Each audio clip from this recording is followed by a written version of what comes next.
Hey everyone, welcome back to our channel. Today we're fixing a common issue many of you face when trying to reset your PC and getting the error "could not find the recovery environment." Don't worry, I've got a solution to fix this problem, but before we start, if you're enjoying our content, make sure to hit that subscribe button and give this video a thumbs up. It really helps out our channel and keeps us motivated to bring you more helpful content. To resolve the "could not find the recovery environment" error, I'll walk you through a few simple steps. First, we'll try enabling the recovery environment directly from the command prompt. First, head over to the search bar at the bottom left of your screen.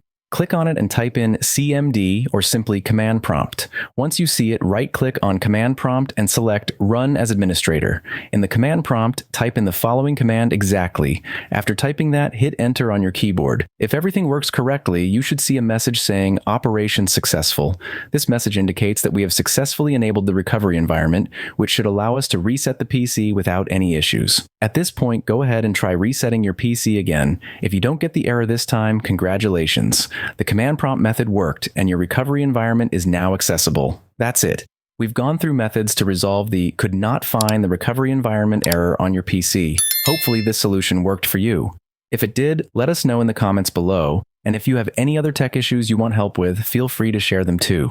Thanks for watching, and if you found this video helpful, don't forget to like and subscribe for more tech tutorials and troubleshooting tips. We post regularly, so make sure to hit the bell icon to stay notified. See you in the next video, and happy computing.